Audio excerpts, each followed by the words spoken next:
இப்ப ஒரு ஆரம்ப சுகாதார நிலையம் பக்கத்துல போய் ஒரு பார்மசிஸ்ட் அப்பாயிண்ட் பண்ணுங்க, அவரை வச்சு கொடுங்க. இன்னும் அடுத்தது ஒரு தாய்மான திட்டம் நான் சொன்னேன், ஓடிபி வச்சு கொடுங்க. அதுக்கப்புறம் வந்து பயோமெட்ரிக் நீ உண்மையாவே வச்சு கொடுக்கணும்னா தனியா ஒரு மிஷினை போட்டு 2 ஆளை போட்டு எப்படி கேஸ் புக் பண்ணா எத்து போய் வீடுகளுக்கு டெலிவரி பண்ணீங்களோ, யாருக்கு தேவையோ போன் பண்ணா எத்து போய் வீட்டாண்டே எத்து போய் தனியா போகணும். இது ஒரு கடையை மூடிட்டு ஒரு யூனிவர்சலா ஒரு மிஷினை கொண்டு விட்டா அவங்களே கை வச்சு அவன் குதிரை போயிட போறான். 2 முறை போனா வீடு தெரியும் போது எங்க இருக்குது ஏது இருக்குன்னு. இப்படி ஸ்மார்ட்டா திங்க் பண்ணாம எதுவாக இருந்தாலும் மேல பார்த்துட்டோம். அது எப்படி சொல்றது, ரேஷன் கடை பணியாளர்களை போல ஒரு திறமை வாய்ந்தவர்கள் இந்த பேச்சுவார்த்தை போனா இதெல்லாம் வரும். இப்பெல்லாம் நம்ம திறமைலாம் நமக்கு தெரியாது. உங்களை போன்று மக்களுக்காக உழைக்கின்ற அதுவும் ஒரு சில அதிகாரி இருக்கான், கஷ்டம்லாம் பார்த்து என் நெஞ்சே வெடிச்சு போதுமா, அவனை மட்டும் நம்பவே கூடாது. செய்ய மாட்டான்னு சொல்ற அதிகாரிகளை கூட நம்பலாம். இப்படி பசப்பு வார்த்தைகள் இதெல்லாம் பேசணும்னே நம்ம தலையில வச்ச மாதிரி இருக்கும். ஒரு சிஎஸ்ஆர் வந்துட்டு கடைக்கு வருவார். அவர் என்ன பண்ணுவாரு, எப்படி இருக்கிற என்ன எப்படி இருக்கிற என்ன பீஸ் எப்படி இருக்கிற நல்லா இல்லையா, அவர் பார்த்த போது நீட்ஸ் பயம் இருக்கலாம். இருந்தாலும் அவருக்கு ஒரு 5 கிலோ எழுதிட்டு போனோம். எப்படி இருக்கிற பையன் என்ன பண்றான், நல்லா படிக்கவே சாப்பிட்டியா, இப்பதான் வந்தேன், சரி கிளம்புமா, ஒரு 5 கிலோ மட்டும் எழுதிக்கிறேன். இதான் நல்லா எழுதியாச்சு, ஏன் 5 கிலோ எழுதுற, 50 கிலோ எழுதுற. இப்படி அவர்களுடைய பணியை காப்பாத்திக்கிறாங்க. அவங்க என்ன பண்ணுவாங்க, மாச கட்சியில் ஒரு ஸ்டேட்மெண்ட் போட்டு எல்லா படியும் ஆய்வு பண்ண கிட்டத்தட்ட 500 × 25 அரசாங்கத்துக்கு வருமானம். ரேஷன் கடைக்கார குடும்பம் தூங்கணும். இதுதான் இவங்களுடைய. அதே போல எங்க எந்த பிரச்சனை வந்தாலும் சரி பாதிக்கப்படுறது நம்ம மேல் அதிகாரிகளா செக்ரட்டரியா. இங்க கலையரசன் என்ன சொன்னாரு, சார் எனக்கு வண்டியே கொடுக்கல சார், அவன் என்ன சஸ்பெண்ட் பண்ணிட்டான் சார். நீங்க சஸ்பெண்ட் பண்ணதை யாரு பண்ணிருக்கணும், யாரு வண்டி அரேஞ்ச் பண்ணலையோ அந்த டிபார்ட்மெண்ட் செக்ரட்டரி பண்ணிருக்கணும். ஆனா இங்க கலையரசன் இன்னொருத்தர் 2 பேரை சஸ்பெண்ட் பண்ணாங்க. அப்புறம் பார்த்தா ஏன் சஸ்பெண்ட் பண்ணணும் தெரியல, எதுக்கு ஆர்டர் போட்டாங்கன்னு எனக்கும் தெரியல. அப்படி வந்தாரு, ஒரு போட்டோ எடுத்து போடாரு. 2 நாள் கழிச்சு சார் நீங்க வரவேணா சார், நான் முடிஞ்சு சார் கொடுத்துட்டாங்க சார், ரைட் நான் எதுக்காக தேவை சந்தோஷம் கொடுத்தேன். அப்ப அரசாங்கத்துக்கு கணக்கு என்னென்ன, தாய்மானவர் திட்டத்தில் சிறப்பாக செயல்படவில்லை, பெத்தனமாக இருந்ததனால் பணியாளர் சஸ்பெண்ட் செய்யப்பட்டார். அது ஒரு நாள் செய்தி அம்சமாக வேலை போச்சு. அவர் திரும்பி அவர் கடைக்கு போயிருந்தாரு. அப்போ அன்பு தோழமையிலே நீங்கள் எல்லாரும் ஒன்றை புரிஞ்சுக்கணும். எங்க போற, நம்ம எல்லாரும் யாரு, நம்ம குடும்பத்துக்காக வேலை செய்யணும். நமது பொருளாதாரம் உயர வேண்டாமா? இன்னைக்கு தோமுசா, நாளைக்கு அந்த சங்கம், நாளைக்கு ஏடிஎம்கே, ஆட்சிகள் மாறும், காட்சிகள் மாறும்.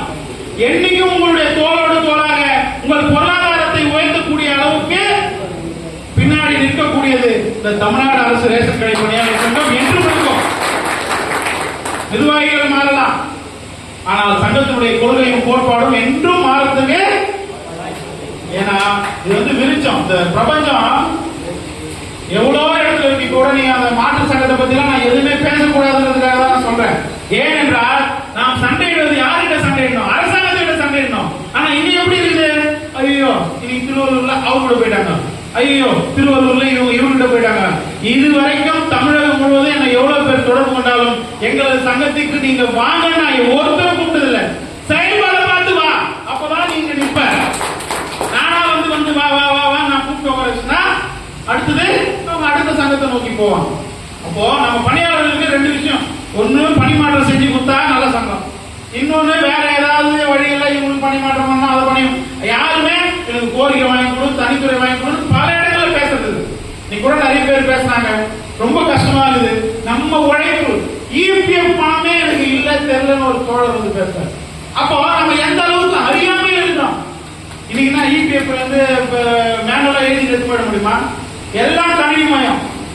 இபிஎஃப் கட்டணா அந்த சொசைட்டியை க்ளோஸ் பண்ற அளவுக்கு சட்டம் மாறி போச்சு. அதெல்லாம் நமக்கு தெரியல. ஏன்னா காஞ்சிபுரத்துல இதுக்கு முன்னாடி ஒரு 2 மாதம் முன்னாடி ஒரு மீட்டிங் போடும்போது இபிஎஃப் வல்லுநரை வர வச்சு 1/2 மணி நேரம் பேச வச்சோம் மீட்டிங்ல. நமது பணியாளர்கள் அறிந்து கொள்ள வேண்டும் என்பதற்காக. அப்போ இங்க எல்லாமே பின்னாடி என்னது, இப்ப நான் என்ன சொல்லிட்டு போலாம், உங்களுக்கு இன்டர்நெட் அடிப்படையில மளிகை பொருள் வரும் அப்படின்னு நான் சொல்லிட்டு போலாம். ஆனால் நான் அதை சொல்ல மாட்டேன். விற்காமல் இருக்கின்ற இந்த சுஜி கிஜி மொத்தத்தையும் தூக்கணும்னா அவங்க சேரை வந்து கண்டிப்பா பார்ப்போம். நீங்க இன்டர்நெட் அடிப்படையில் பொருள் கொடுக்க வெட்டி போங்க, அது அப்புறம் அது அடுத்து. முதலில் கடைகளில் தேங்கியுள்ள விற்பனையாளர் பொருட்களை அப்புறப்படுத்துங்கள் தான் நாள் இருக்கும். அதுக்கு நீங்கள் அனைவரும் ஒத்துழைக்க வேண்டும் என்பதுதான் எனது தாழ்மையான கருத்து. ஏன் காத்திருப்பு போராட்டம் வைக்கிறோம்? ஏன் வாங்க எல்லாரும் ஒரு நாள் உண்ணாவிரதம் இருக்கலாம் கூப்பிடலாமே, இல்ல வாங்க ரோடு மறியல் பண்ணலாமே. எந்த போராட்டம் பண்ணால் அரசை தட்டம் பண்ண முடியுமோ அந்த போராட்டத்தை தான் நம்ம பண்ண முடியும். இன்னைக்கு நான் வந்து ரோட்ல மறியல் பண்றேன்னா பொறியல் பண்றதுக்கு முன்னாடி போலீஸ்காரங்க காத்திருப்பான், பாராஜாவா ரேஷன் கடையா ஏரியா பஸ்ல போ. அப்புறம் என்ன பண்ணுவாங்க, பஸ்ல ஒரு இடத்துல உட்கார வச்சு வாங்க சாப்பிடுங்க போங்க. நம்ம இதே போல வந்து சத்திரங்களை உட்காந்துட்டு பேசி போங்க. அதான் நமக்கு ஏதாவது ஒரு பிரோஜனம் இருந்தா இந்த காத்திருப்பு போராட்டம் எப்படி வந்து போகும் அப்படின்றது இறைவன் கையில் இருக்குது. அதை வெற்றிகரமாக நடத்த வேண்டியது யார் கையில் இருக்குது? ஒவ்வொரு பணியாளருடைய கையில் இருக்கிறது. ஒவ்வொரு தோழரும் வரணும், இதே போல உட்காரணும். எதுக்காக உட்கார்ந்து வரோம்? தினேஷ்குமாருக்காகவா, ராஜேந்திரன் சாருக்காகவா? என் குடும்பம் என் குழந்தை நாளைக்கு நல்லா இருக்கணும்னா எனக்கு தேவை ஊதியம், தனித்துறைன்ற அந்த சுய கட்டுப்பாடோட நீங்க உட்காரணும். அது வந்தாதான் போவேன். நான் வரேன் அக்கா, ஊதியம் தனித்துறை எதுவுமே தரமாட்டேன்னு சொல்லிட்டாங்கக்கா, நம்ம என்ன பண்றதுன்னு நான் உங்ககிட்ட கேட்டேன்னா அடுத்தது உங்ககிட்ட இருந்து என்ன பதில் வரணும்? தோழா, சாவு வரை நம்ம இங்கதான் உட்காரணும், அவங்களால முடிஞ்சதை பார்த்துக்கிட்டோம். உங்ககிட்ட இருந்து அந்த பதிலெல்லாம் நாங்க எதிர்பார்க்கிறோம். ஊக்கத்தை எதிர்பார்க்கிறோம், பணத்தையா கேட்கிறோம்? ஊக்கம். அந்த ஊக்கம் தான் மிகப்பெரிய ஊண்டுகோலான சக்தி வாய்ந்தது. நாங்க வரோம் சொல்றோம், இல்ல சொல்றோம், ஐயோ எத்துமை உள்ள வச்சு அப்புறம் அனுப்ப மாட்டாங்களா, கேஸ் ஆயிடுமா, இதாயிடுமா? நாம் யாருக்காக வந்திருக்கிறோம்? தமிழ்நாடு ஃபுல்லா இருக்கிற 30,000 குடும்ப குழந்தைகளுக்காக இங்க ராஜரத்ன ஸ்டேடியத்துக்கு இன்னைக்கு ஒரு நாள் தியாகம் பண்ணிட்டு வந்திருக்கோம். புத்தக பயிற்சின்னு சொன்னா 10 மணிக்கு இல்ல 9:30 போய் முன்னாடி உட்காந்து பண்ணுங்க சார், வந்துட்டேன் சார், கையெழுத்து போடுறோம். இங்க நம்ம வந்து கையெழுத்து போட போறது இல்ல, நாம் தலையெழுத்தை மாற்றுவதற்காக ராஜரத்ன ஸ்டேடியத்தில் ஒன்று நடத்துறோம். எல்லாமே இப்படியே போயிடுமா? இன்னைக்கு ஒரு 20,000 குடும்பத்தை நடத்த முடியுமா? ஒரு வீட்டு வாடகை என்ன ஆகுது? 4 பேர் இருக்கிற குடும்பத்தில் ஒரு சிலிண்டர் வாங்க முடியுமா? ஒரு மெடிக்கல் பர்பஸ் பண்ண முடியுமா? ஒரு குழந்தைய படிக்க வைக்க முடியுமா? நாமளும் பொருளாதாரத்தில் உயர வேண்டாமா? நாம இப்படியே உட்காந்து எனக்கு என்சி வரல, எனக்கு இது வரல, நான் வந்து இந்த சங்கத்துக்கு வந்துட்டா ஐயோ அங்க போட்டு குடுத்துருவாங்களா, இங்க போட்டு குடுத்துருவாங்களா?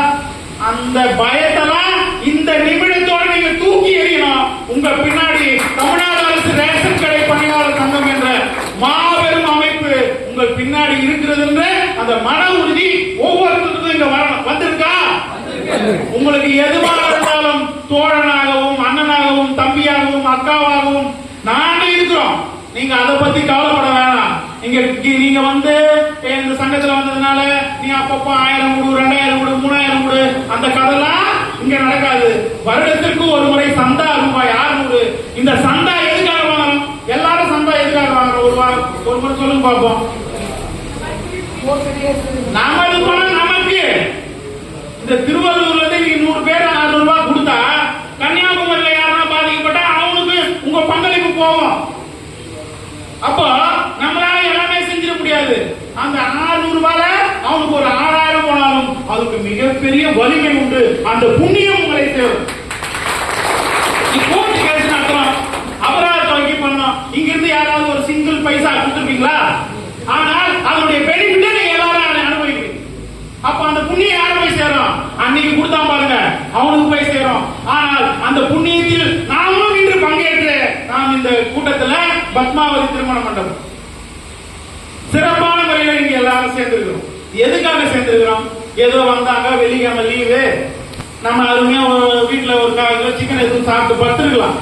இங்கே வந்திருக்கிற ஒவ்வொரு தோழமைகளுடைய முகத்திலும் ஒரு ஏக்கம் இருப்பதை நான் கவனித்து வந்திருக்கிறேன். உங்கள் ஏக்கம் எல்லாம் மகிழ்ச்சியாக மாற வைப்பது தமிழ்நாடு அரசு ரேஷன் கடை பணியாளர். இங்கே அடிப்படையில் நிறைய பிரச்சனை இருக்கு, நான் உள்ள போக விரும்பல. அடிப்படை பிரச்சனைகளை காத்திருப்பு போராட்டத்துக்கு பிறகு உங்களுடைய நிர்வாகிகளை அழைத்து பேசி அதற்கு உரிய தீர்வை தமிழ்நாடு அரசு ரேஷன் கடை பணியாளர் சங்கம் எடுக்கும். உங்ககிட்ட இருந்து நாங்க எதிர்பார்க்கிறது என்ன? எதிர்பார்க்கிறோம் ஊக்கம். மீட்டிங் வந்தோமா, சேர்ல உட்கார்ந்தோமா, போன் எடுத்து பார்த்து வீடியோ எல்லாம் எடுத்து போட்டோமா, பரவாயில்ல சிறப்பா நடக்குது. கடவுளே எப்படியாவது ஒரு நல்ல ஒரு விடிவு காலம் எங்க பணியாளருக்கு கிடைக்கணும்னு அந்த எண்ணத்தோட உட்கார்ந்தீங்கன்னா அந்த எண்ணத்தினுடைய வலிமை சிஎம் மனதையே போய் பாதித்து உங்களுக்கு உடனடியாக வரக்கூடிய வாய்ப்பு உண்டு. எப்படி கரெக்டா? எண்ணத்துக்கு வலிமை உண்டா?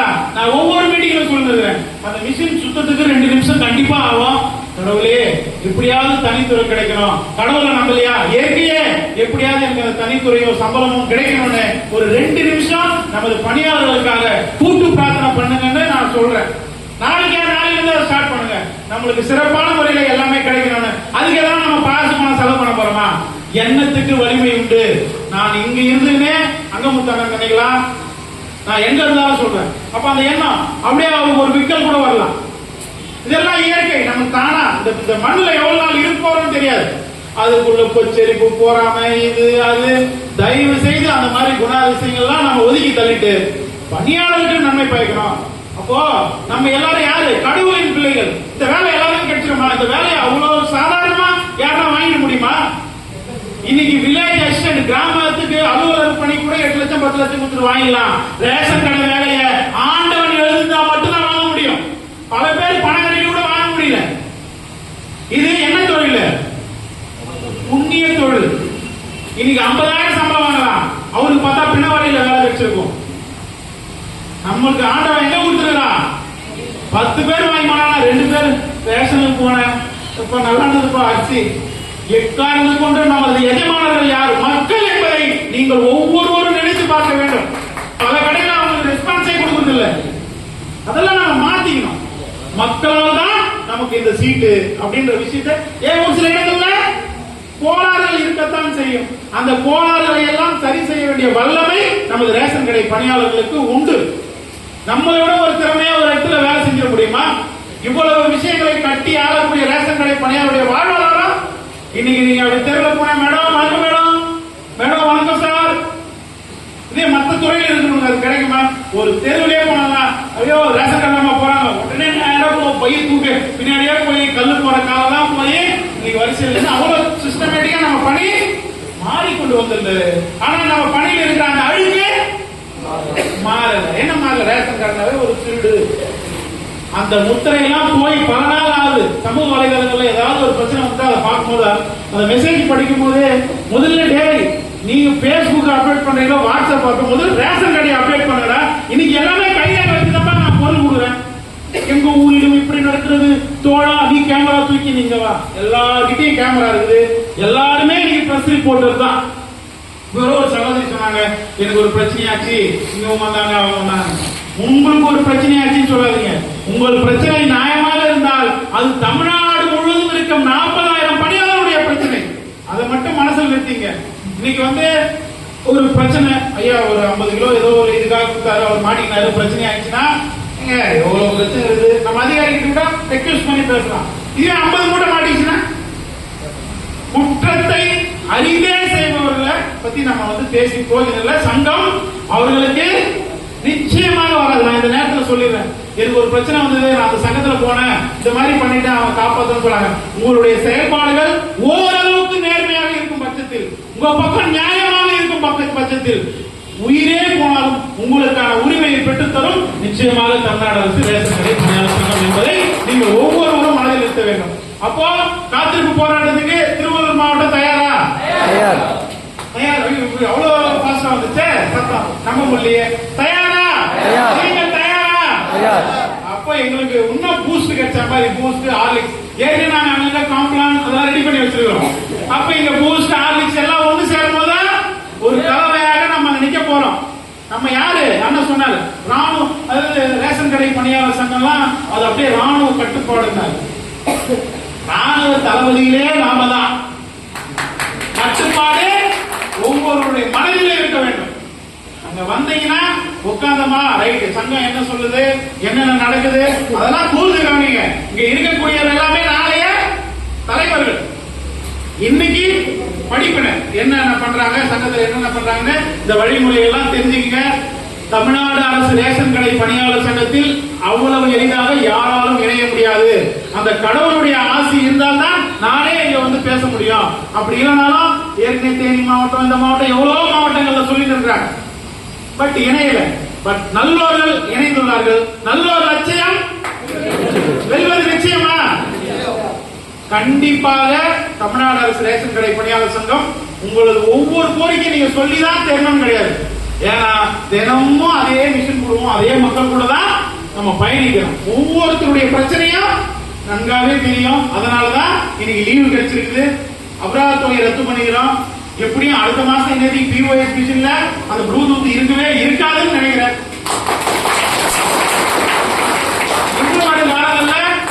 மேபி இன்னைக்கு என்ன கிழமை, அட்டவாரம் தான் நம்ம மீட்டிங்க. கரெக்டா ஒண்ணு அந்த 7 நாட்கள்ல அந்த இனிப்பான செய்தி கிடைக்கிறதுக்கும் வாய்ப்பு இருக்கு. இந்த ஒரு முக்கியமான நேரத்துல அப்ப ஒரு விளக்கு எரியத்துக்கு என்ன வேணும், ஃபைனலா இதை மட்டும் சொல்லுங்க.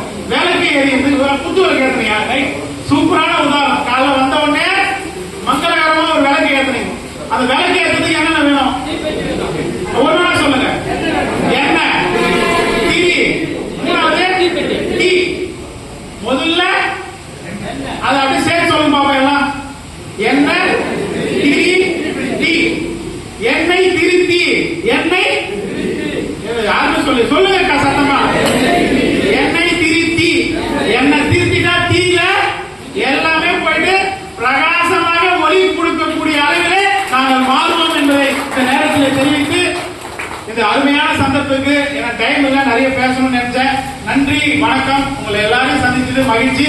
காத்திருப்பு போராட்டத்துல கண்டிப்பா இந்த முகங்களை நான் பேச முடியலனாலும் உங்களை நிச்சயமாக அதை பார்ப்போம். அடுத்த சந்தர்ப்பத்துல இங்க யார் நல்லா சிறப்பா செயல்படுறாங்களோ அந்த நிர்வாகிகளெல்லாம் சேஞ்ச் பண்ணி நல்ல ஒரு அமைப்பாகவும் மகளிருக்கு தனி அமைப்பாக இங்க உருவாக்க வேண்டும்.